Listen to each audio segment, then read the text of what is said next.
So let's dive into a story with a title that sounds kind of like a riddle, right? The Mercy of 2 minutes late. I mean, how on earth can being late be a form of mercy? It seems totally backward, but trust me, the answer to that question holds a really powerful lesson about control, chaos, and, well, the hidden gifts in our most frustrating moments. Come on, you know that feeling? That hot, prickly frustration when you're running behind? Your heart starts pounding, you're cursing the traffic, and it feels like the whole universe is conspiring against you. We've all been there. But what if? What if that very delay you're fighting so hard against is actually protecting you in some way? To really get this, we need to meet our main character, a guy named Daniel. Now, Daniel isn't just a punctual person.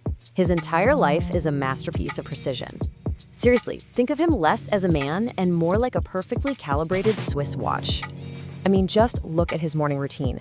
The alarm goes off at 6:30 a.m. He's out the door at 7:15 a.m. And he walks into his office at exactly 9 a.m., not 8:59, not 9:01, every single day. This isn't just a habit for Daniel, it's his entire operating system. You know, his colleagues even had a running joke about it. They'd always say, "You're not human, Daniel, you're a clock." And it wasn't even an insult, really. It was just a fact, a testament to his almost mechanical precision. And Daniel, he just smiled. He loved that feeling of control. And this is so important to understand. This wasn't about being a great employee or anything like that. For Daniel, this super rigid discipline was his shield. In a world that felt chaotic and messy, his schedule was the one fortress he could build, the one thing he could totally control. And for him, that control meant safety. But you know how life is, it doesn't always respect our carefully made plans. And on one particular morning, the perfect clockwork of Daniel's life was about to get a huge crack put right through the middle of it. 7:05. That's the time he woke up. Now for you or me, that's just an annoyance, but for Daniel, this was an absolute catastrophe. He didn't just oversleep, his entire world order, that fortress of control he built, had been breached. The panic was immediate. And this is where that one little crack starts a total chain reaction. Everything begins to crumble. He rushes, he skips breakfast entirely, sprints out the door, only to find a world that seems to be actively working against him. The traffic is unusually heavy. Every single light is red. You can just feel his anxiety climbing with every single tick of the clock. He's so close. He can actually see his office building. But the clock on his dashboard flashes 8:58. That 2-minute window he has to keep his perfect record is just slipping away, and he's practically begging the world, just 2 more minutes. Come on! And this is it. This is the moment the whole story hinges on. He fails. He's officially late. But what he sees as this huge personal failure is about to be revealed as something else entirely. 9:02. He finally parks the car and sees the time. 2 minutes late. For the first time in years. And this wave of anger at himself just washes over him. He's muttering under his breath, hurrying toward the entrance, trying to salvage what's left of his morning. And then, a sound like thunder.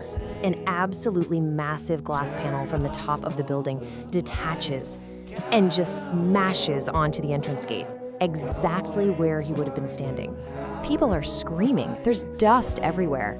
And through the chaos, Daniel hears someone whisper that. And that's the moment the external chaos starts to become a chillingly personal realization for him. So we move from the shock of the event to the aftershock that's now happening inside Daniel's mind. The incredible weight of that what-if question is about to come crashing down on him.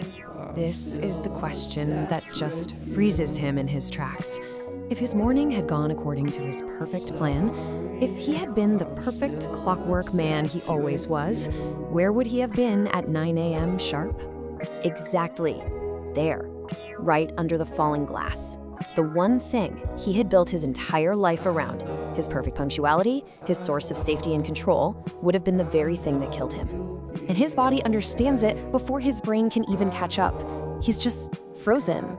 His legs feel like they're going to give out from under him. His hands start to shake uncontrollably. He can't even breathe. Those 2 minutes he was so furious about were the 2 minutes that saved his life. This event doesn't just shake Daniel, it completely rebuilds him from the ground up. What comes next isn't fear, but this profound, life-altering shift in how he sees everything. And this is really the core of his transformation. Before, any delay was an enemy, a red light, a slow driver. They were all obstacles to be conquered. But now, he sees them as just pauses, little moments to breathe.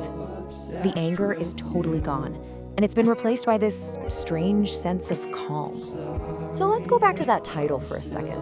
The Mercy of 2 Minutes Late. Mercy is a reprieve, right? It's a moment of grace when you're expecting punishment. Daniel thought he was being punished for his lateness, but instead, that very lateness showed him mercy.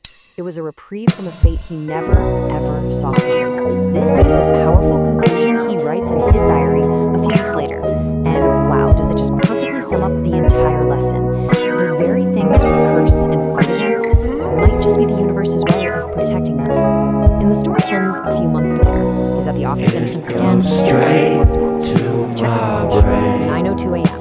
It's 2 minutes later. This time, there's no anger, no frustration. There's just a soft smile. He's late. And he's done. So I'll just leave you with this to think about. The next time you're stuck in traffic, or you miss your train, or you get told by something totally out of your control, before that frustration kicks in, just take a breath and ask yourself, is this an inconvenience? Or is this just maybe a quiet, unseen act of mercy?